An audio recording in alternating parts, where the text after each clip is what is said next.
All right, so today we have 4 presentations. Each going to be around 10 minutes or so in length.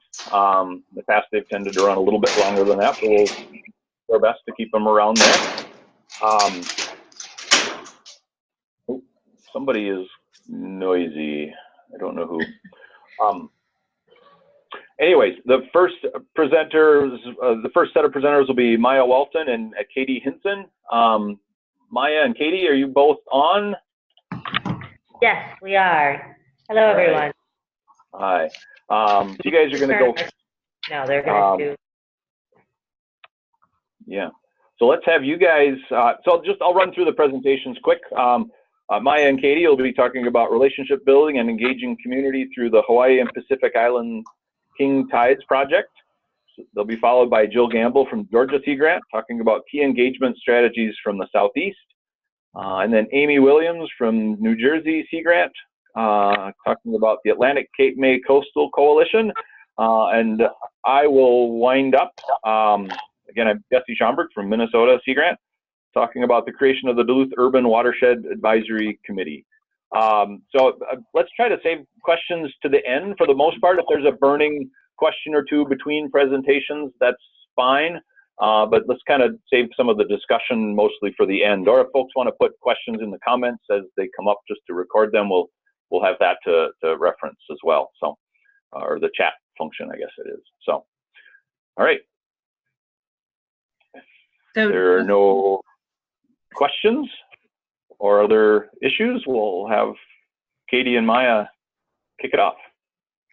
So whoever is logged in as Hawaii Sea Grant /PICSC now has control of the screen, and you can use your arrow keys to scroll up and down through the slides. Wonderful. Thank you so much. And thank you, Jesse, for the invitation to present. We're really excited to get to connect with your group and share some of the stuff that we've been doing in Hawaii around high water levels and the King Tides project. So my name is Katie Hinson. I'm an extension agent with the University of Hawaii Sea Grant College Program. And I work with my colleagues Maya Walton and Brad Romine, as well as a collaborator, Matt Gonzer, at the Honolulu Office of Climate Change, Sustainability, and Resiliency to oversee the Hawaii and Pacific Islands King Tides project. So Maya is here in the room with me as well. Unfortunately, for time's sake, we decided to keep it to one presenter, so you'll mostly just be stuck hearing my voice, but maybe she'll join me to help out with questions at the end.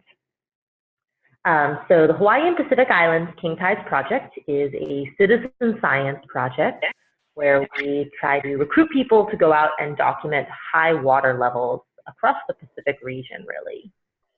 And I don't seem to be able to advance the slide. Oh, there it goes. Okay, sorry, a little bit of a delay. All right, so I'm going to run through a brief overview of the project, and then I'm going to dig in more on the theme of this particular webinar and discuss some of the practices that we found to be effective in engaging community and fostering sustainable partnerships through this project. I'm going to touch on a couple of the ongoing challenges we face, and then I think we're going to mostly leave questions for the end of all the presentations. So very briefly, hearkening back to your 5th grade science class, just for a bit of context, King Tides are quite simply the highest astronomical tide of the year. So that means they occur when the sun, the moon, and the earth are at the closest point in their orbit to each other, and when those 3 bodies are aligned. When those 2 things happen, we get kind of a stronger gravitational pull on the earth, and we get more extreme tides, so higher highs and lower lows. Generally in the Hawaiian Islands, we see king tides twice a year, once in the winter months and once in the summer months. And the reason that we're interested in documenting these king tides is because they basically give us a glimpse into the future of what we expect our shorelines may look like with rising sea levels. So sea level rise can be kind of an abstract concept. There's a lot of charts, there's a lot of graphs, but it's hard to understand what it means for people locally in their place in their coastline, in their homes, their businesses. And these king tide events are predictable, so we know when they're going to happen. We can organize people to go out and take photographs, and they often have some coastal flooding impact. So what is today an anomalous event, what's the highest of the high tides, we like to tell people is tomorrow's norm. And that helps really bring home the idea of what does sea level rise really look like for me, for my community, in my place. So through this project, we have a free smartphone app, and we ask people to download it and go out and take pictures of the impacts of king tides on their local shoreline. We have 4 main aims through the project. I'm going to fly through these. The first is to educate and train citizen scientists on coastal hazards and processes. The second is to document these king tide events. We want to open up opportunities to have conversation with people about the impacts of king tides and future sea level rise and other coastal hazards, and how they can start to withstand and adapt to and recover from these kind of events. And then finally, we want to take the data, all of the photographs and supporting data that are contributed by citizen scientists, and use it for research and decision making.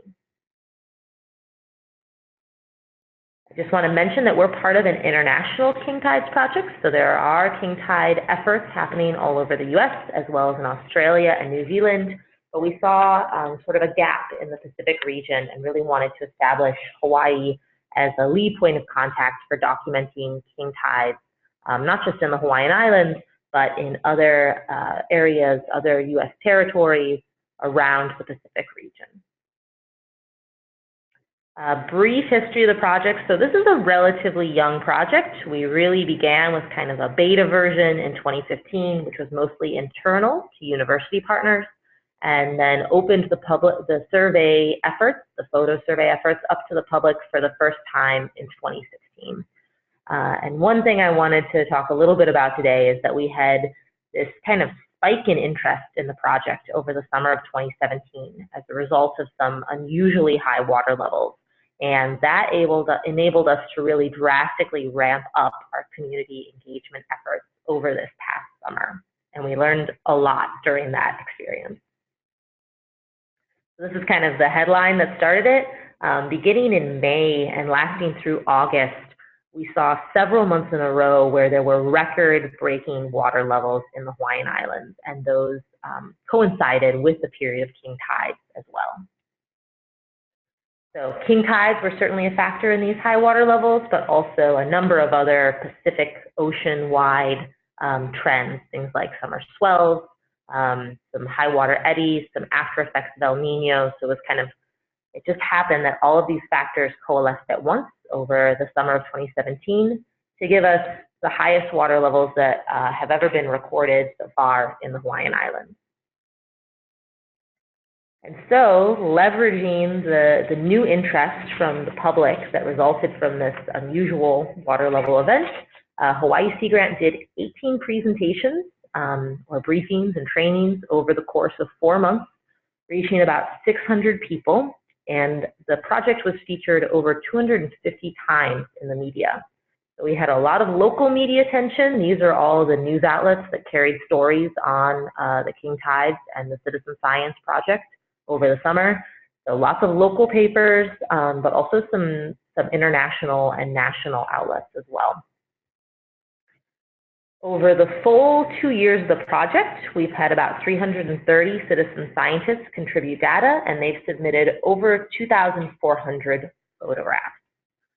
And sorry, the slide got a little wonky, but what it shows is that we had a massive increase in participation and engagement over the summer. So for the first almost 2 years of the project, we had about 500 photographs submitted.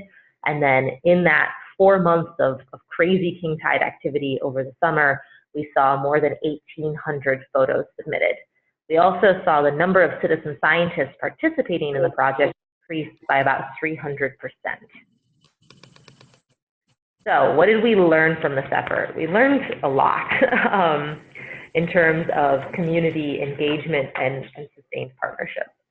So as I mentioned, this is a young project. It's only about 2 years old. So a lot of the partnerships are still really building. They haven't had enough time to mature and be called long-term sustained partnerships.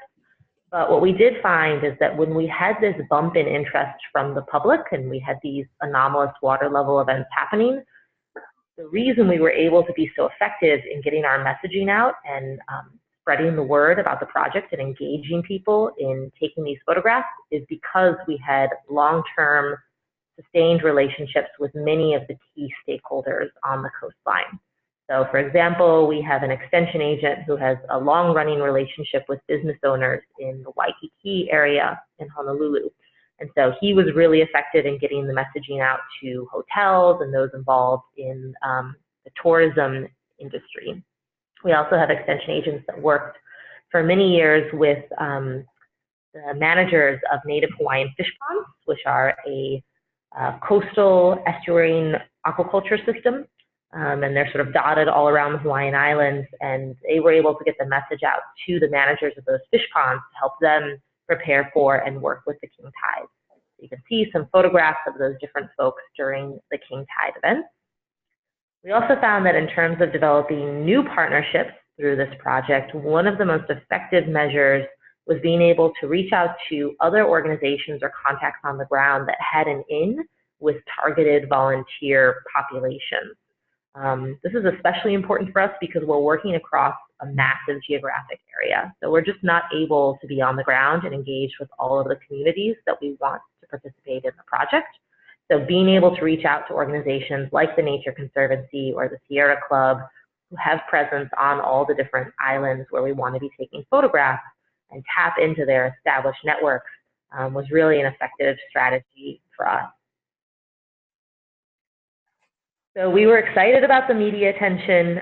It was fun to see the project in these big news outlets, but really we found that in terms of long-term engagement of volunteers and long-term sustainability of the project, there is no replacement for place-based outreach and training. Being able to get into the community, be on the ground, it requires a lot of staff time, it requires a lot of resources, but in order to really keep people engaged, we need to meet them in their place and scale the conversation to their local impacts and vulnerabilities.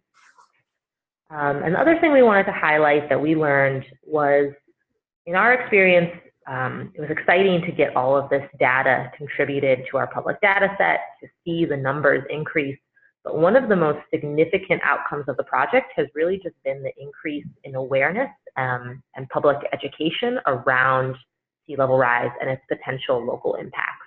So we've been excited to see headlines like this one about how king tide became Hawaii's climate change wake-up call, sort of recognizing that this event was an opportunity for people to relate something abstract like sea level rise to their local community and shoreline. And we think that our project helped draw that connection.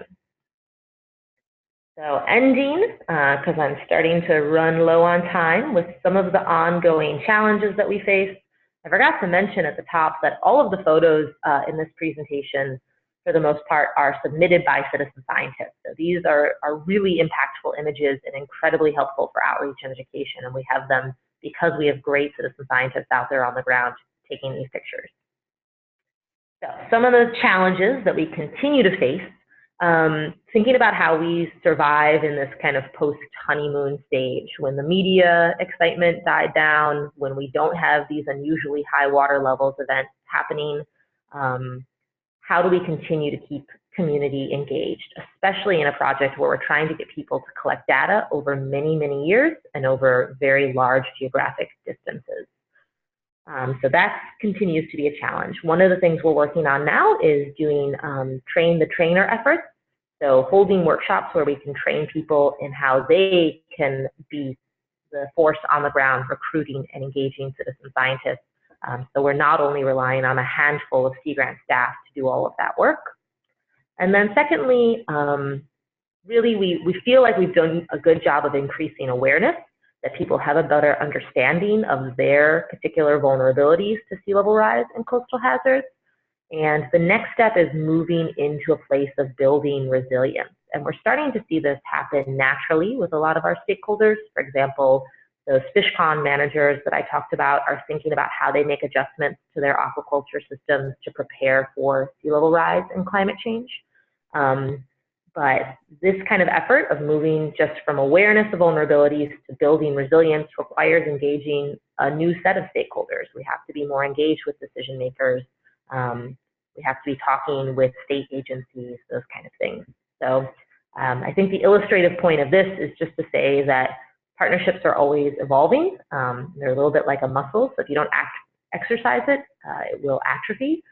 So we're trying to both work on expanding our reach and reaching new populations and new people, but also continuing to put in time and energy in our existing partnerships so that those can evolve in creative new ways and continue to bring about successful outcomes for the project. So I was pretty close to 10 minutes. Sorry, I know that was very quick, but we do have a great project website that I encourage you to visit, pacificislandskingtides.org, for more information. You can access those 2,400 photographs I talked about there, and then all of my contact info and the project email is here as well. With that, I will pass it on to the next person.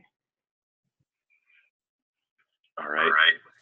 Thank you, Katie. That was excellent. I was hearing some feedback there. I was wondering why. Nice work. Are there any kind of burning questions that folks need to ask of Katie and Maya as we switch to the second presentation, Jill's presentation?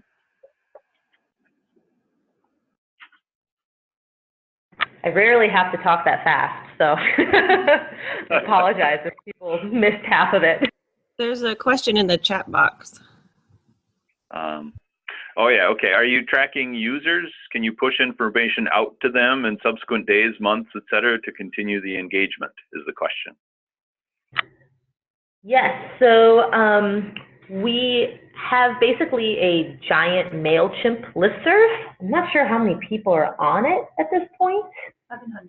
About 700, says Maya. So we continue to engage with those people and send them information about King Tides and other events. So, yes. Yeah, and we can also track the users because we have all of their usernames and emails, so we know how often people are going out, if they're repeat citizen scientists, if they just showed up for 1 year. We can track all these things. Welcome to enter your PIC followed by the pound or hash sign. Oh, I heard some noise, but I couldn't understand if there was a question there. I think we're going to move on to Jill Gamble from Georgia Sea Grant, talking about key engagement strategies from the Southeast. Jill, you on, and do you have control? Yeah, I'm pushing buttons. I don't seem to have control.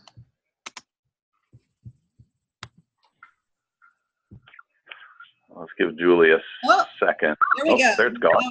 Okay. All right. So, all right, Jill, take it away. Okay. My name is Jill Gamble. I'm with Georgia Sea Grant. I'm the Coastal Resilience Specialist. So today I'm going to share some lessons learned from flood planning in the Southeast United States. This map shows some of the communities that we were working with, Georgia Sea Grant, at one point. I can't even update the map though, because we're now working with every single coastal community in Georgia in some capacity, as well as collaborating with North Carolina Sea Grant, South Carolina Sea Grant, and Florida Sea Grant quite closely. But just so you get an idea of kind of what I'm talking about. So just by the way of background, I'm co-author of the first sea level rise adaptation plan in the state of Georgia, which was unanimously adopted by Tybee Island City Council in 2016. I'm also the lead author of the second flood resiliency plan for Georgia, which was unanimously adopted by St. Mary's City Council in 2017. I'm going to share three main strategies that we've established as central components of building engagement and long-term relationships around the issue of flooding. The first is to meet the community where they are at, And by that, I mean to listen to their needs and interests rather than coming to a community with a predetermined research question, which I think we've all seen a lot of our colleagues do. You know, a grant or RFP comes out, and then, you know, we approach the community with an idea. And we've tried to flip that on its head and start with the community. For example, this is US Highway 80 out to Tybee Island. This is actually a king tide, so just what Katie was talking about a moment ago. This is not a storm event. And this is the one road on and off the island. So when it closes down, it causes safety issues in that no one can get off the island, and economic disruption in that tourists can't reach the island. And it happens several times per year already. So the city of Tybee Island had a specific infrastructure concern, and we tried to determine what kind of information could help them assess risk, enable them to act, and achieve desired results. For Tybee Island, this included cost-benefit analysis, assessment of future vulnerability, and offering ways of adapting their infrastructure. We also let them take the lead on determining the level of risk that they wanted to plan for, as far as what levels of sea level, future sea level rise to plan for. They actually took a fairly aggressive stance because they are so vulnerable. As you can see from this graph, Highway US 80 is projected to flood 1,250 hours per year by 2060, which is not very long from now, if a high rate of sea level rise unfolds. This participant-driven approach is critical to building trust, which helps establish our value as a partner and as a resource. So basically, we find points of entry and frame the science in a way that helps existing problems. Here are a few examples of points of entry in Georgia. In October 2016, Hurricane Matthew swept along the U.S. southeastern seaboard, causing $10.3 billion in damage. This is Fort Pulaski National Monument, just outside Savannah. Even though the hurricane did not pass at high tide, it still produced the highest water level on record for the Savannah area, and that record goes back to 1935. Those measurements go back, rather, to, since 1935. And then in 2017, Hurricane Irma came along, less than 1 year later, to threaten the Georgia coast again. This is, for those of you who have been to Savannah, this is River Street in downtown Savannah, right along the river. So even though Irma ended up passing hundreds of miles away on the west side of the state of Georgia, Savannah still received over 5.6 feet of storm surge on top of our tide, which created peak water levels just 4 inches below the record-setting water levels produced by Hurricane Matthew. So these, I'm just giving these as an example. This is obviously, this gets a community's attention, makes them come to the table and seek help. Another very successful point of entry has been FEMA's community rating system, which provides almost immediate economic benefit for improved floodplain management. Our communities in coastal Georgia have really bought into CRS. I know that some communities, like I believe Satellite Beach in Florida, has decided to withdraw from CRS, but here in Georgia, they're still very engaged and working hard to lower their scores. And then one final aspect of meeting a community where they're at is using effective communication strategies. This includes making data accessible to your audience so they can understand the concepts that you're trying to use or to explain, and that they can become engaged. So for example, in this graphic, we've used feet rather than meters. We've provided a person for scale. And this is just a small example of how we try to break down the communication barrier when conveying data. Also, we consider our language that we're using. For example, depending on the audience, you may not necessarily want to talk about sea level rise. You may want to just talk about storm surge or nuisance flooding. And so we sort of tweak it to who we're talking to. So, will this work? No? Oh no, it won't work. the video is not loading. Well, this is basically, I was going to show you a visualization that was developed in a joint project with the National Center for Atmospheric Research, showing how quickly a 9-foot storm surge can inundate a Barrier Island community. Maybe at the end, if we have time, I can load it on my computer to show you guys. But this is just another way of visually communicating risk in a more visceral way than handouts or maps. So another strategy we utilize in almost every flood resiliency project in Georgia is utilizing a multidisciplinary team. When we began in Tybee Island, we had marine science, GIS, and ecology expertise leading the project. However, as new challenges and opportunities were discovered, we added disciplines to the team. This has led to really diverse offshoots of the original project. When you assemble a multidisciplinary team, you can provide a community with really comprehensive information, answering questions and concerns across academic boundaries. In the end, you have this vast web of expertise that transects environmental, economic, and social arenas of flooding. Another approach that we use in project planning is called the triple bottom line. I don't know if you all are familiar with that, but it accounts for environmental, economic, and social dimensions. So you're not only looking for solutions that are bearable environmentally or viable financially, but also equitable. And this has come up in some of the other visioning efforts and seems to be something that especially the diversity, equity, and inclusion group might be using as a framework. And so it's something we might want to consider referring to as well. Resilience, obviously is about making a community better for the benefit of all its citizens, particularly the poor and the vulnerable, which is why it's important to consider projects with this lens. It is also critical to think about who is at the table and who is not, to consider whose perspectives you're missing in a project, and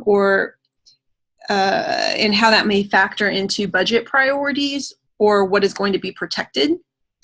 A transdisciplinary approach includes the community as a member of the project team rather than an end user of information. It makes space for valuing both the local on-the-ground knowledge and scientific based information. And this is something I think that as a program, just in my personal opinion, that we could do a better job of. I know that we all kind of struggle with that. Working as an interdisciplinary team also helps overcome internal continuity issues when Sea Grant staff leave and new employees are hired. So this is the St. Mary's project team. Every Sea Grant person in this picture has either retired or left for another job. You may recognize some people in here. And so, when you have a group and a team approach, then the project can continue on even if you lose a core member. And finally, this last point is something that we as Sea Grant are inherently good at, sticking around, as Katie mentioned. When you help a community create a sea level rise plan, for example, you need to keep checking back and making sure that it is actually working. Following hurricanes Matthew and Irma, we went back to Tybee Island to assess impacts and find out what measures the government was taking. Some action items have dropped off that were in the initial plan that they just don't think are a priority anymore. Others continue to be a priority and they keep trying to identify funding, and new challenges have arisen. So it is critical to remain tuned in, especially as the community itself experiences turnover in government staff or elected officials, to reassess their needs and identify gaps where Sea Grant may be able to help.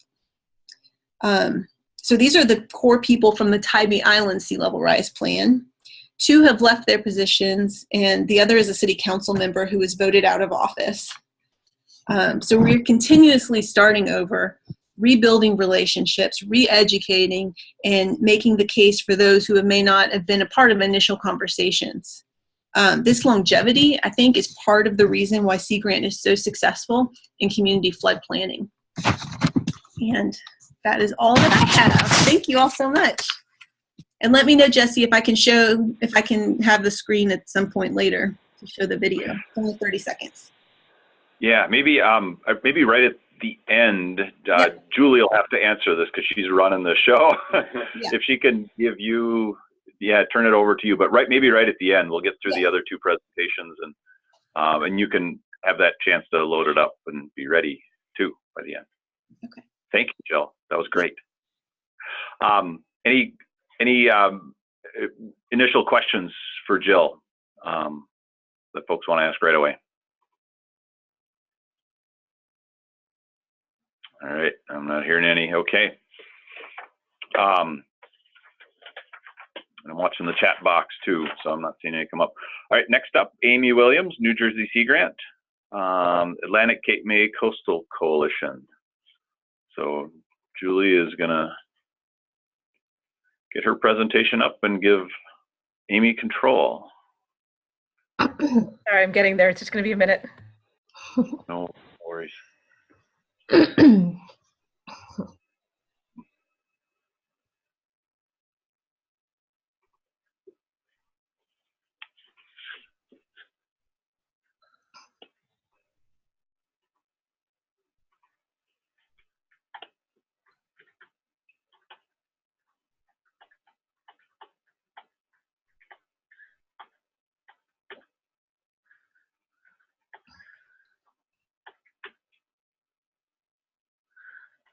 Amy, you should have control now.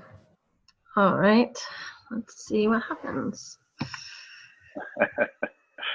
It seems like everyone else was delayed, so.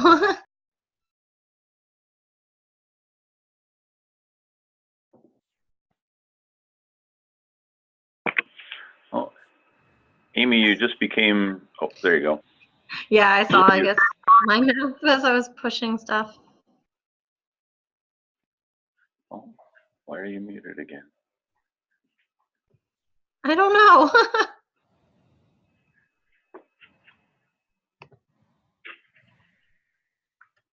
Let's see. Is it just the arrow keys that you use to change them? Those have worked for other people. But you should have control over the mouse as well. Oh, there it goes. Here we go. Like I said, just a little delayed, huh?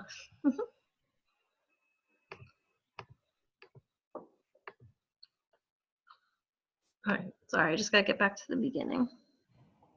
There we go. All right. So welcome to my presentation today. Can you guys hear me okay? Yes. Yep. Okay. I am Amy Williams, and I'm the Sea Grant Coastal Ecosystems Extension Agent from New Jersey. We are a consortium, so in New Jersey, we are not based at one university, but we're based with a whole bunch of different universities out of Sandy Hook. So we have one building there, and a lot of us work at our prime locations at our universities. So you might hear from some other people from New Jersey too throughout this visioning seminar. But for today, I'm going to talk about what I've been involved with for the last couple of years, which is a lot of work involving response to Sandy has gone on in New Jersey. But what I have been working on is one group that has come together in kind of a unique way in the area.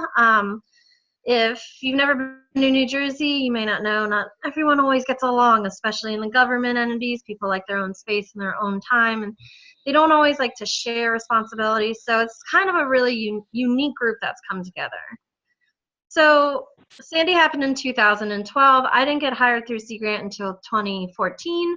And what I got hired to work on was a lot of coastal ecosystem issues, and one of the things I got pulled into and became a co-author on was the dune manual that we created through New Jersey Sea Grant.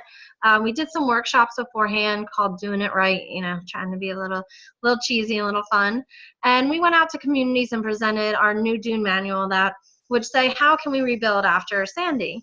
And through this, we got to meet a lot of different stakeholders and entities throughout the state of New Jersey, and one of them was the mayor of Cape May, Ed Mahaney.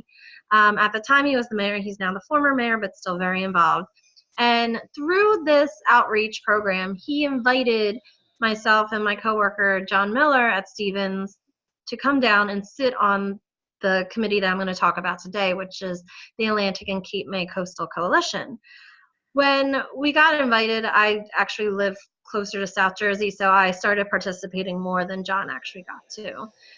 And so when I joined into the Coastal Coalition, they'd already been established for about 2 years, and they keep, as Jill mentioned, they keep evolving. The process keeps changing.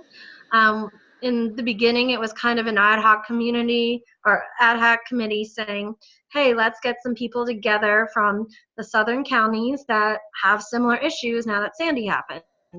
And since then, they have actually formed their own 501c3 nonprofit. They've created a website, and they've hired someone to help do the day-to-day work and the paperwork that needs to be done. Basically, different officials, different staff, and elected officials at different counties decided that there was a lot that they were going to have to deal with after Hurricane Sandy that none of them had dealt with before. Our last big storm was in '92. The last hurricane was in the '60s. That really caused a lot of problems. So obviously a lot has changed since then. And they realized that a lot of these issues that they're going to be dealing with, they're all going to be dealing with them in a similar way. So by joining forces, they could get them done, be more efficient, and learn from each other. As you can see on the screen, their mission is to build more resilient communities at the Jersey Shore. They create policies and practices that will help them to create these more resilient communities into the future. So they started meeting, and you listen to the stories, it was like 10 of them meeting, and now we have probably about 100 people on our list. Not everyone comes every time, but probably a good 40 people come every single meeting. They started meeting right after Sandy. They started in January after Sandy, and they discussed these issues. The platform was really a workshop type of scenario. Come meet around a table and talk about these topics that we need to get figured out. So now you can see our current list of participants. It started much smaller than this and has built over the years as we've added new stakeholders, and some towns decided not to participate, and other towns are very active in the process. So you can see on the side a bunch of the different types of our communities in Atlantic and Cape May counties that have come together, and they send a representative to each of the meetings. And also a lot of their emergency management groups will send someone too.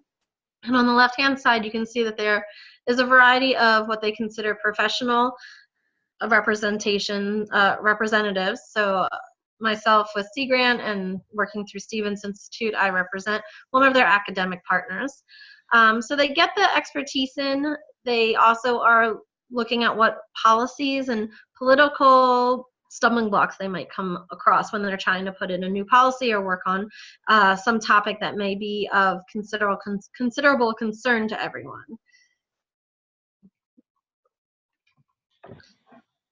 So over time, we've had a lot of different topics come up, and this is just a list of some of the ones that have been prominent in our meetings and our discussions. As was mentioned before, the community rating system is a kind of complex process to go through, and a lot of the towns have to do very similar things. So rather than each of them trying to figure out on their own, they've worked together to be able to say, we need to implement this practice, and they'll implement it across a couple of different towns, but then they're getting the point system. So it's kind of dividing and conquering and being more efficient at figuring out what a town needs to do for different types of procedures that they may never have had to dealt with before. One of the most kind of, I think, unique and complicated situations we came across was creating a multi-jurisdictional program for public information. So looking at the community rating system, you can actually gain points for how you present your information to the public, how you do your outreach, and it does not have to be each town doing it individually, making flyers, making brochures, holding workshops. They actually came together and created a multiple jurisdictional program, which has been a lot of paperwork and a lot of time. It actually added its own individual meetings that we would meet an hour earlier from the typical Land and Cape May Coalition, but it's been really effective, and it's amazing to see how much people have already gotten done by working together. And then you can see there's a whole bunch of other issues that come up over time, and they're changing every single month. Something new will happen. One of the most interesting ones to me was they were discussing, now that we're raising houses and lifting houses, the electric boxes for the electric meter guys to read have to be at a certain height, but now where they're supposed to be located on the house is now 10 feet in the air. So it became this huge issue that I think for a year they were going back and forth and talking and trying to figure out, well, okay, how do we raise a house and still put an electric box in the appropriate place, which is something that your coastal manager might not be something you even think about having to deal with. But because this is an issue dealing with coastal resilience, because we're raising houses to be more resilient for flooding, now that's an issue that they have to start dealing with.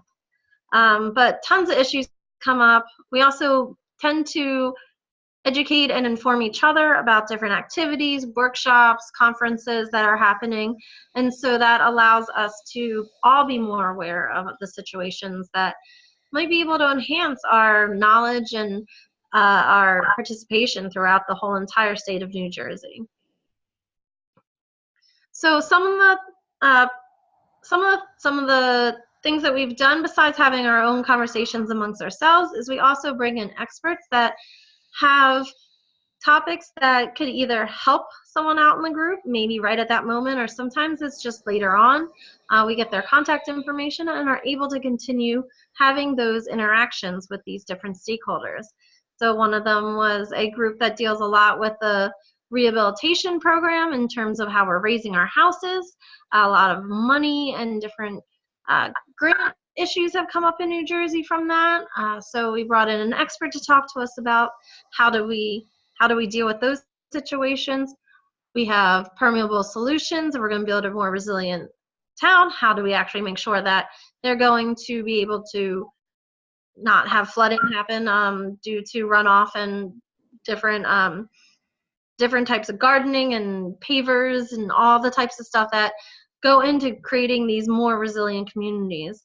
Along with myself from Sea Grant, FEMA, flood mitigation assistance, and then also the Offices of Emergency Management, State Police, they come in and help us. They'll present whatever they're dealing with at the time, and then we can also ask questions from them. Some of my personal goals through New Jersey Sea Grant is this has created a great form of collaboration. I've been able to present at different town hall meetings that maybe I wouldn't have gotten invited to if I hadn't been a participant in this group.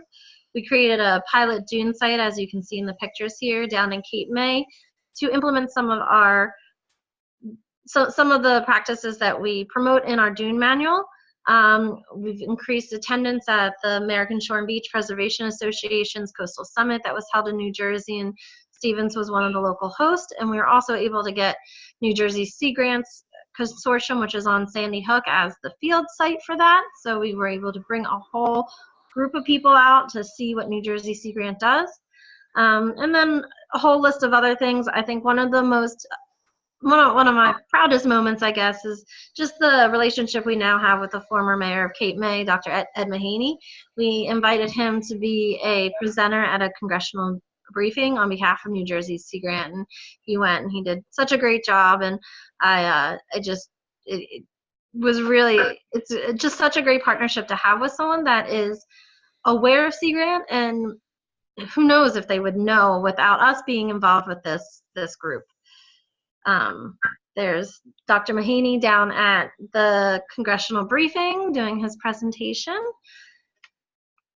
And I thought I put a final slide in there, but that's really the gist of it. I think a lot of other people already covered why it's important to have stakeholders and why it's important to include a large group of people and not limit who your stakeholders are going to be, because as we saw in the other presentations, it expands over time. We keep evolving, but the communication, the ability to have monthly meetings, come together and discuss these concepts with each other rather than trying to do it on your own is very critical in this ever-changing time of climate and resilience. Thank you. Thank you, Amy. Excellent. Any questions for Amy right off the bat? Hey, Amy, this is Jan Denninger with Maryland Sea Grant Extension. Thanks for your presentation. I'm working with a couple of communities here on the Eastern Shore that are interested in that multi-jurisdictional program for public information. Are you the one that I should talk to more about that, or is there someone who spearheaded that besides you? The main person who spearheaded was Chris Huck from JC Neer. He's since moved to Tetra Tech, which is a private corporation. But I'm sure he'd still be happy to answer any of your questions. So I can put you in touch with him. Okay, great. Thanks, Amy. No problem.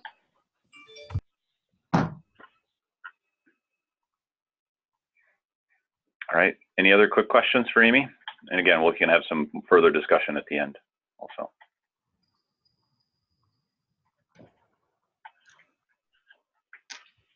All right. Not hearing any. Thank you, Amy. I'm up last. It looks like I have control. And I do. Awesome. Sorry, just arranging myself so I can actually present. So this is a project, it's going to actually reflect a lot of the kinds of themes that we've heard in some of the other presentations today, which actually is kind of exciting. It at least points to some similarities in some of the different things that we're doing, which I think is maybe a good thing. And this is a project that actually was funded by the Minnesota Pollution Control Agency. And I've been working with a number of folks. You can see some of them there. And it stems from a change in the way Minnesota has been approaching watershed management in the state. So this is a statewide kind of a process now that came from their difficulties in actually implementing the TMDLs, or total maximum daily loads, part of the Clean Water Act, effectively across the state. And so they came up with this plan to have rotate around every Huck 8 watershed across the state, and to every 10 years go through these 3 different things: monitoring and assessment, which then leads to development of restoration and protection strategies and TMDL implementation plans, which then leads into actually doing these activities and implementing the best management practices and issuing permits, et cetera. Back to monitoring assessment to see if they're actually effective and the watersheds are either continue to be protected or are improving, or whatever the case may be. And then you repeat every 10 years, which is seems to be a pretty decent protocol. But when we looked in our particular region, the major metropolitan area in this area, the city of Duluth, was cut right in half. Notice that red line, by these Huck 8 watersheds. And everybody realized that was pretty dumb to do that. So essentially they were funding us to figure out if we could work with all of these different communities, 4 cities, 5 townships, and 1 county, to see if they could come up with a way to work together on watershed management. And so essentially pull these Duluth urban streams and this, all of these watersheds under kind of one umbrella, where these communities would work together. And so the idea was to get them together and figure out how they might be able to do watershed management. There's a number of issues in the streams. These are showing some of the impaired streams. There's issues with bacteria, with dissolved oxygen, with turbidity. There's issues with temperature in some of the streams, and new issues that aren't showing up on this map with chloride in some of the streams as well, with excessively high levels of chloride. It gets cold here and we dump lots of salt on our streets in the winter. And if you've been to Duluth, you know it's really steep, so they dump a really lot of salt on our roads to try to keep driving safe. So that's a kind of an emerging issue. So a lot of impairments in the streams in this area, but also other issues that are really affecting our community as well. And one of those is really large storm events. We've seen the rate of these increasing really dramatically over the past number of years. As you can see here, we had 7 of what our climatologists call mega rain events over 121 years between 1866 and 1987. And we've had 7 of those events now just in the past 14 years, or 15 years, I guess is the case maybe. So we've really seen a dramatic increase. And one of those events, the underlined one in 2012, hit squarely on Duluth, where we got over 10 inches of rain and caused damage across the city and across all of these communities that we're working with. You can see a picture there to the right of just one of the smaller sites, perhaps, where some of this damage occurred. So both water quality impairments and the damage caused by floods were of concerns to the communities that we were working with. So we called it the Duluth Urban Watershed Advisory Committee, or DUAC. Kind of sounds like a 60s song, I think, but we haven't been able to come up with a better name yet. If you have any ideas, let me know. And it started with directly meeting with each of the 10 communities that are in this area. So it was myself and another person. We went to each of these communities and met with either their city council or their town board or staff, or sometimes a couple different groups, to request their participation in this process. There was no way that we could compel them to come and participate in this. We asked them to identify one person to represent their community, to commit to meeting for 2 years, 6 times a year, with the goal of, main goal of proposing at the end of those 2 years a model for how these communities could work together on watershed management. I'm kind of covering a lot of time quickly here, but in short, after 2 years, this proposed model was then brought back to each community for another round of comments. This is what the group thought was going to work. What do you think? Brought their feedback, the community feedback, again, back to the advisory committee for final recommendation. At the end of the day, they've recommended a model focused on voluntary cooperation among the communities. And I'll show a little bit more after that. And then since then, this committee has continued on. This has passed the initial 2 years to actually develop the structure and function of this organization, to develop a memorandum of understanding for the various communities, and also to work on developing the restoration and protection strategies for the streams in this area, for both the impaired streams and for the unimpaired ones. The objectives of this committee have migrated a little bit through time, but really are focused on these 3. One being sharing information. Throughout the first 2 years, we were able to share with these participating communities what sampling was being done, on which creeks, for what parameters, and why it was important. What modeling was being done to try to inform and populate the total maximum daily load values and other things. And they were participants in that process then right from the start. So they knew what was happening, they knew why it was happening, they knew what was coming of this work as well.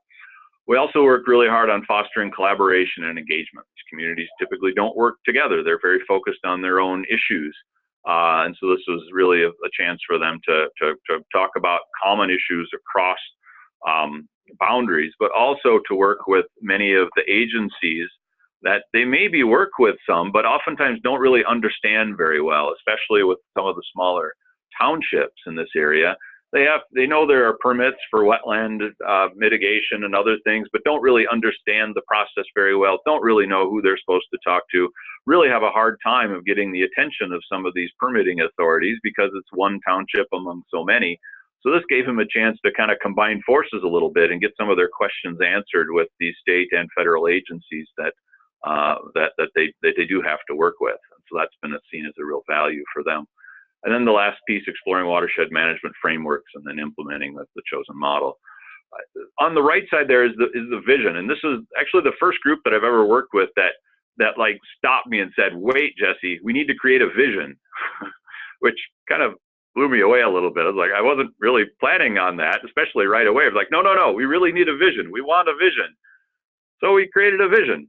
No, they created a vision. And so this is the vision that they came up with, that group of folks from the different communities working together over more meetings than you'd expect, perhaps, to come up with this. And I kind of highlighted the more resilient piece because that was really an important piece. They're interested in water quality, healthy ecosystems, but that resilient piece is really important to them, as was public engagement and local government collaboration. So it was nice to hear from them that they had the same vision that we were thinking would be helpful for working on the kinds of issues that we know we need to work on. When it came down to it in the first round of looking at the different models for how watersheds could be managed, and one of those was a watershed district, which is essentially a new local government agency that has responsibilities for a watershed. It became really important that we have an open process where folks could really participate. One of the things that we heard, especially from some of our smaller communities, was that they thought that we were implementing this whole process just so we could ram through a watershed district.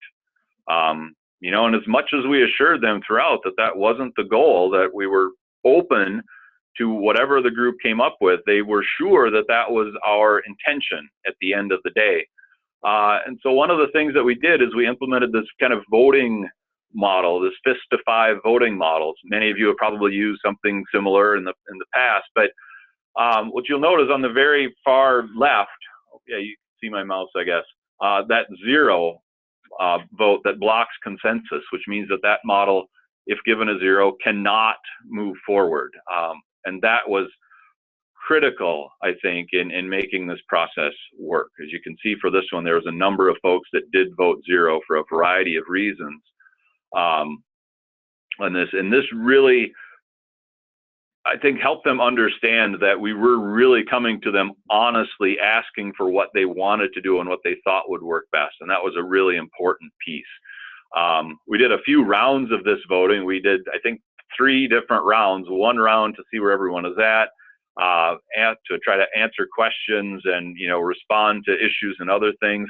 Another round, and we brought the results of that out to the communities, where we had the individual community discussions with their representative participating in that meeting to talk about what we had been doing and why we were doing it and what the result was. And then a final round after we heard from all of the communities again. So again, trying to make it a really open process to make sure that everybody knew what was going on, they understood how things were going, and that they really did have an effective say in what the outcome of this group was going to be. I think I mentioned before, the model that we ended up selecting was the voluntary cooperation model. As you can see here, interesting in a little bit. This is the only one that had nobody blocking it, but it also had a more apathetic response, I guess, maybe is the best answer. Nobody was super excited about it, but nobody was willing to block it. But anyways, this is the model that is moving forward for the time being. The committee also recognized that maybe in the future a different model will be more appropriate. But this, according to many of the folks in many of the communities, this was the way to start. So that's what we did. The second step was coming up with the function. So what we want a voluntary cooperation model. What will this group actually be doing and working on as it moves forward? And these were the 5 things that the committee identified that they wanted to work on. Again, they kind of reflect some of the other objectives from before. Agency cooperation and engagement was a big one. They really wanted a stronger voice in discussions with state agencies and federal agencies as well, so they could get their questions answered and understand the process and know what they actually need to do, and you know, and maybe be able to make some suggestions as well to make the process better. Project identification, tracking, and prioritization. And part of this was trying to save money. You know, I don't know how many different stories I heard where, you know, one township was the township was working on some road and the county was working on something just like a month later with the same equipment right down the road. And, you know, they have the opportunity to streamline some of these different things that they're doing and save some money down the line as they start to figure out what each other is doing a little bit better. Community training and capacity building. This one was really surprising to me, that they recognized that their communities needed this kind of information so that they could make better decisions. They're essentially identifying and saying, yeah, we don't know much about this watershed stuff. We know flooding's a big problem. We know we have to deal with these water quality issues, and we need more information. And so we're building that training for the community, not just the member of the committee, but for their entire community. We're building that training into the function of this group. Regulations, ordinances, and policies was a third. They recognize the importance of having good and even more consistent policies between the communities. These are always tough when you get right down to it and actually changing the policies, but they want to try to move all of these communities towards more consistency across boundaries, so you don't get, you know, one community having something drastically different than the other community. And we've identified a process where the communities can start working through this and actually using many of you have maybe seen the workbook that Julia Nordyke out of Wisconsin put together on tackling barriers to green infrastructure. We're using that as one of the tools to work with the communities on that. And then the last one, restoration, protection, and preservation. That's really where our needs started to this. We recognize we have impaired streams. We have to develop these restoration and protection strategies. But all of these other four objects were their desires, what those communities wanted out of a group like this. And so we're able to kind of put them all together in this. And so this is kind of my last slide, and just a couple of comments on this. Really, we were not explicitly following the civic engagement model that was developed by the University of Minnesota Extension, but it was really informed by that model and how some of our decisions were made, and really trying to effectively engage with the folks in these communities. We didn't want it to be a one-off kind of a thing. We wanted them to recognize that we were really coming to them, asking for their participation and input in this. And some of the things that seem to be most important for this being the success that it's been so far is time. One, I mean, I mentioned going out to all of these communities a couple times. We've got more coming up where we have to go out to each one of these communities, and many of the towns, or all of the townships, they meet at 6, 7, 8 o'clock at night, some weeknight, somewhere out in the woods sometimes. It just takes a lot of time, but those meetings have been some of the most important ones that I've been in, and having the discussions with the folks out there and really seeing what kind of concerns and worries they have, and and trying to figure out how we can make this group best suit their needs. Honesty is the other one, and I know that's a kind of a core principle for all of us in Sea Grant, obviously, but being able to effectively explain to them what kind of things we can do, what kind of things they are going to have input in, and what kind of things they can't and aren't. There will be impaired waters identified. You don't have any say over that. That depends on the data. That's not a role that they can play. But they also do have a role to play in identifying what kinds of things we should be doing about that impairment, or identifying how we can work together, and really making sure that we were they were really truly involved in that decision making and not just kind of as window dressing.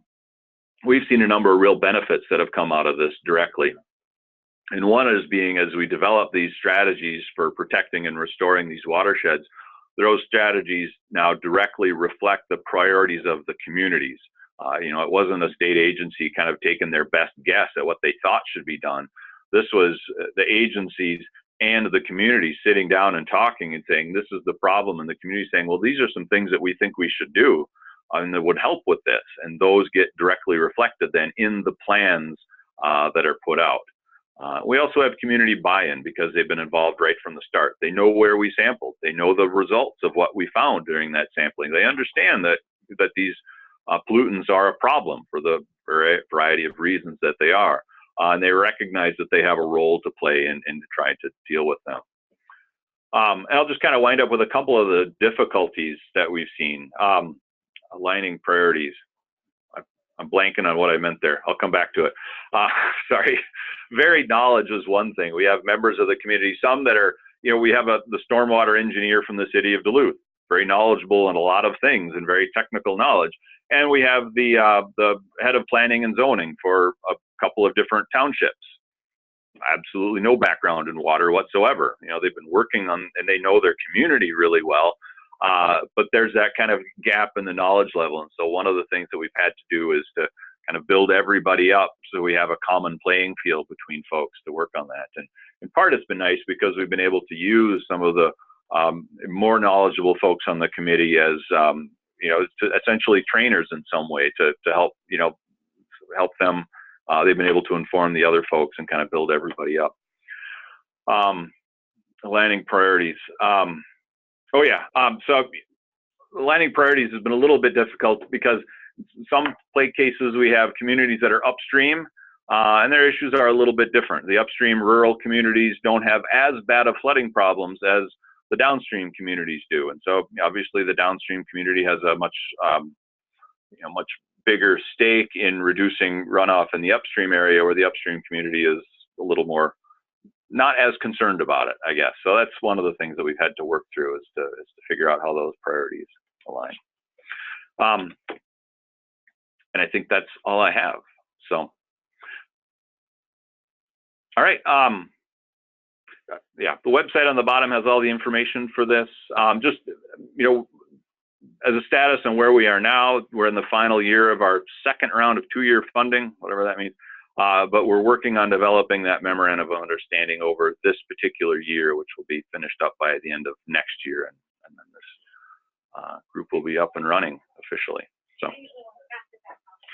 all right, it is just past 2 o'clock. And I think we'll open it up for any questions on any of the speakers, including myself. Oops, I didn't do that on purpose. I know there's some more slides, Julie, but I'm officially done. So, is there any questions from any of the participants for any of the speakers?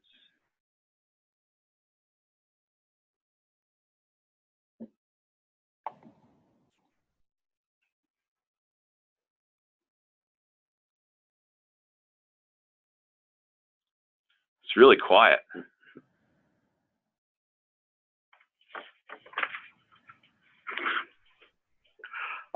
While folks think a little bit, I do want to just make sure I thank our speakers today, Jill and Amy and Katie and Maya. I appreciate you taking the time to put together your presentations and for talking with everybody and sharing your expertise. I'm super impressed with the work that everybody's doing in this area around engagement and convening and building relationships. So thank you.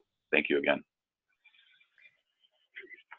Jesse and everyone, I'll just add, I've been taking lots of notes, and as one of the co-leads on the Coastal Flooding Visioning Project, these presentations are really helping us inform what's going to take part in our visioning document. And so I just want to say thank you. I've taken lots of notes, and I think this stuff is going to be very valuable as we talk about our next future steps with the co-leads, but also with the workshop here at the end of February.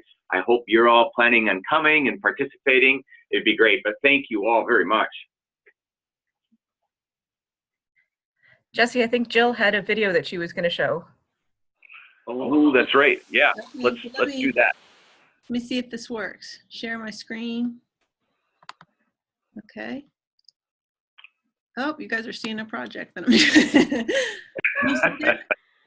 Do you see the video box? The black? Yeah, okay. All right, here we go. So pay attention. I don't know if you can see my mouse, but pay attention to this timestamp down here. This is what a 9-foot storm surge would look like on a barrier island, how quickly it would roll in. And we've been showing this in focus groups. I'm actually leaving right now to go lead 3 focus groups on the coast post Irma. Whoop. So, and of course, you know, I don't have the expertise, I'll show it again, to create something like this, which is why, you know, working with others outside your own discipline is so powerful.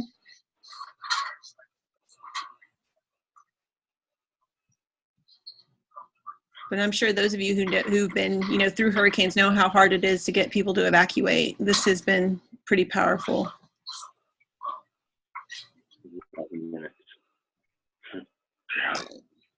Wow. That was how many feet, Bill? 9-foot storm surge, which is what they were predicting, I think, for Irma. Yeah. Thank you for letting me share that. Yeah. That makes me glad to live on the Great Lakes. All right, so we do have some time for questions or discussion on different topics, or, you know, whether it's about this or if there's questions about the workshop, we can try to answer those. I know we're still putting final touches on things, but we can try to answer any of those questions as well if folks have them.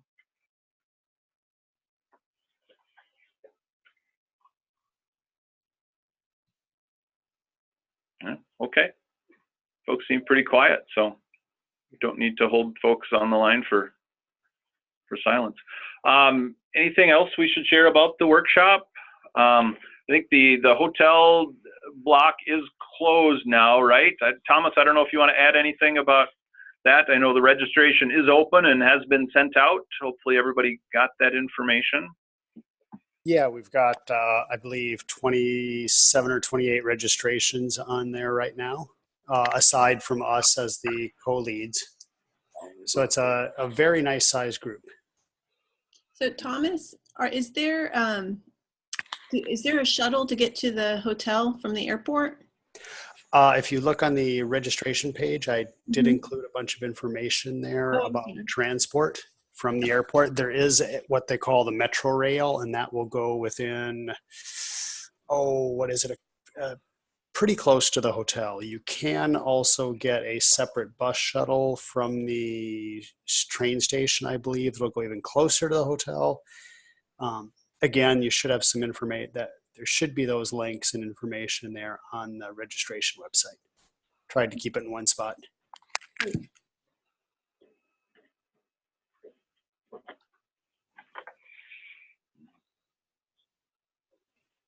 All right. Any final comments or thoughts? I did have one question. This is Jen Denninger at Maryland. Is there, when I was looking at the map for the hotel to the place where we're actually having the meeting, is there public transportation for that, or are we booking a shuttle for everybody to go together? That is going to be a challenge because there is, the venue is right next to the Metro Rail, the light rail system. The problem is it's exactly in between two different stops, which are darn near a mile apart.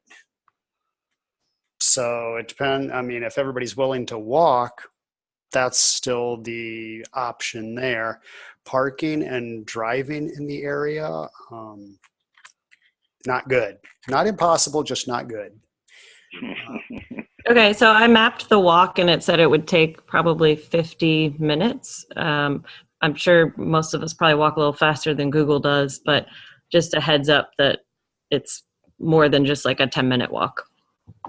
No, but I mean, what you can do is you can take the light rail, and again, it's right. between stops.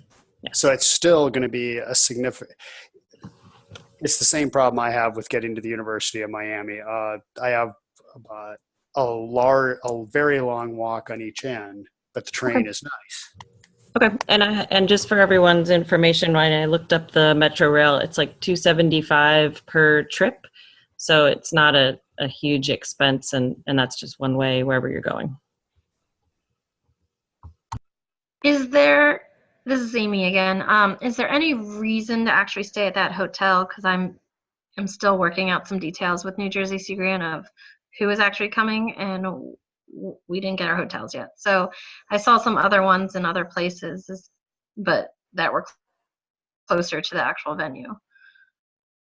No, you can feel free to stay someplace else. That's just fine. That was just a recommendation based on proximity to the light rail and to downtown Coral Gables. Okay. Also, in the group chat, I just posted the website for the Atlantic Cape Coalition if anyone wants to check it out. Thank you. Excellent.